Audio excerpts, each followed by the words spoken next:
prácticas, estudio de pesos, densidades y preparación de crisoles. Introducción. En este video veremos sobre el estudio de pesos, donde se verá acerca del peso constante y su procedimiento. Densidades. Las densidades líquidas y sólidas, al igual que su procedimiento para determinarlas, y la preparación de crisoles en el laboratorio. Y a su vez conoce las normas y equipo de laboratorio.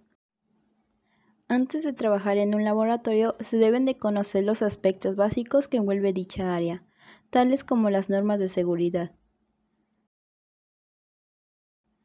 El cumplimiento de estas reglas es la forma más básica para evitar posibles accidentes.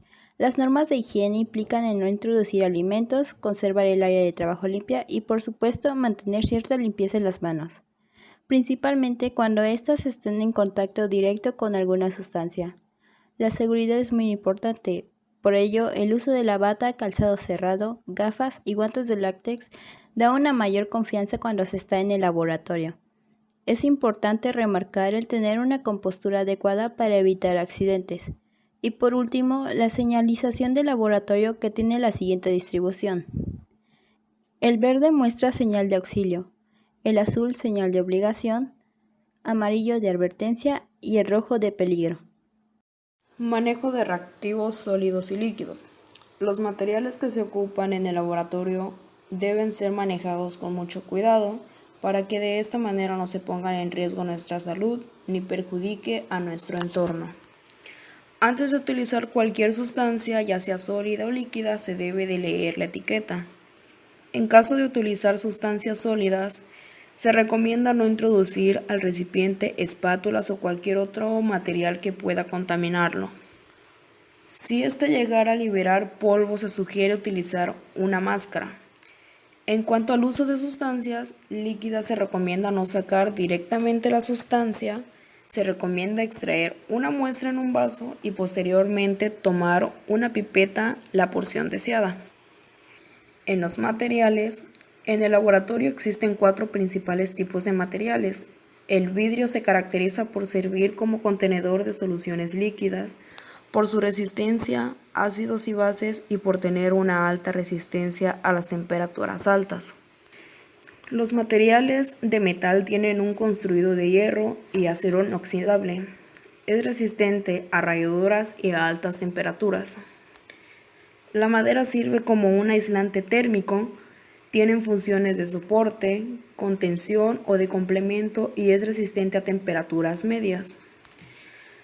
Los materiales de porcelana se encuentran vidriados por dentro, con o sin esmalte, es resistente a temperaturas altas y a sus usos está el de contención. En el equipo de laboratorio que se utiliza sería mechero de Bunsen, balanza analítica, probeta graduada, mufla, desecador y crisoles. Estudio de pesos. El peso hace referencia a la fuerza con la que la Tierra atrae a un cuerpo y la magnitud de dicha fuerza. Es importante distinguir entre peso y masa. La masa es la cantidad de materia de un cuerpo. Esto quiere decir que la masa no depende de la fuerza de gravedad ni de la posición de un cuerpo en el espacio. El kilogramo es la unidad de masa en el Sistema Internacional de Unidades. El peso, en cambio, se mide en newtons. Ahora que sabemos la diferencia entre peso y masa, hablaremos del peso constante. El peso constante es aquel que tenemos cuando ya no hay absolutamente nada de humedad en el cuerpo a utilizar. Se aplica solo a sólidos. En química práctica se usa el análisis gravimétricos para obtener rendimientos. Para obtener peso constante fácilmente, consiste en dejar enfriar en el desecador un recipiente el mismo tiempo cada vez, al fin de mantener la misma temperatura al pesar. Esto se realiza para garantizar que el recipiente no es una fuente de error en el análisis, ya que el vidrio y la porcelana pueden absorber humedad del ambiente, lo que hace variar de su peso considerablemente. Procedimiento. Para poder realizar este procedimiento dentro de la cápsula de porcelana, se deben de hacer los siguientes pasos. Primero, limpiar o lavar la cápsula de porcelana. Segundo, pesar la cápsula de porcelana en la balanza analítica y anotar su peso. Tercero, sacar la cápsula con pinzas y llevarlo a la mufla. Cuarto, se cierra la mufla y se gradúa a temperatura más de 100 grados. Quinto, se deja entre 45 y 1 hora. Después se seca y se lleva a desecar. Sexto, se deja en el desecador 1/2 de hora y después se pesa en la balanza analítica. Séptimo, se saca la diferencia de peso y debe de dar una diferencia de 0.001 gramo. Octavo, si da dicha diferencia, la cápsula queda a peso constante. Noveno, si no queda a peso constante, se repiten los pasos del 2 al 7. Densidad. La densidad es una propiedad específica para cada sustancia. Es la relación entre la masa y el volumen de la sustancia.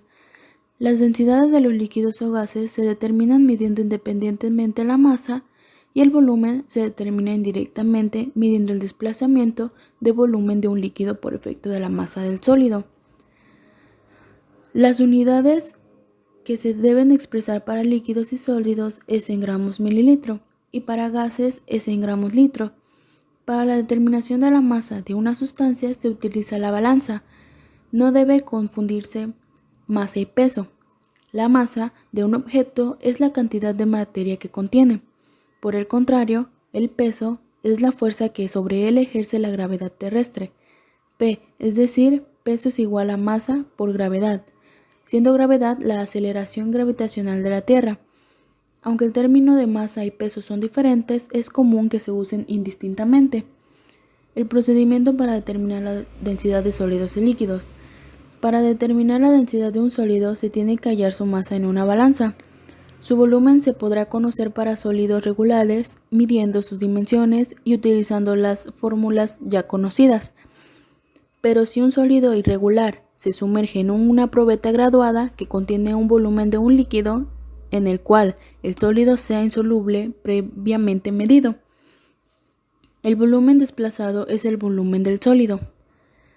Para hallar la densidad de líquidos y soluciones se sigue un procedimiento similar para ambas sustancias.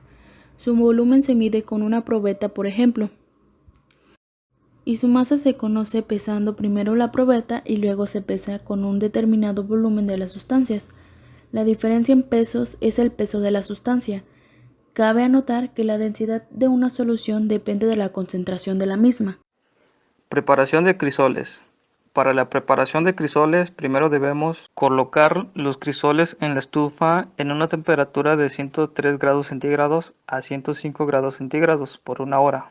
Sacar y enfriar a una temperatura ambiente en un desecador. Pesar los crisoles en la balanza analítica y registrar los datos. Repetir el ciclo hasta alcanzar el peso constante. El crisol de porcelana es un instrumento de gran utilidad. Gracias a su resistencia térmica puede ser usado como recipiente para los procesos de calentamiento, fundición o calcinamiento de diversas muestras. Sin este proceso, muchas de las pruebas y análisis de sustancias no serían posibles de realizar, al menos no óptimamente, porque se requiere la conjunción de las características del crisol para ello. Conclusión. La importancia que tiene el peso constante y la preparación de crisoles es eliminar toda humedad que puede variar en el cálculo o los trabajos que se vayan a realizar dentro del laboratorio, ya que si ésta permanece puede dar diferentes resultados que no van a ser verídicos, por lo cual lo más sensato es realizar estas operaciones para que nuestra cápsula de porcelana esté libre de cualquier humedad y así obtener grandes rendimientos. Mientras que la densidad nos describe qué tan compactada está una sustancia.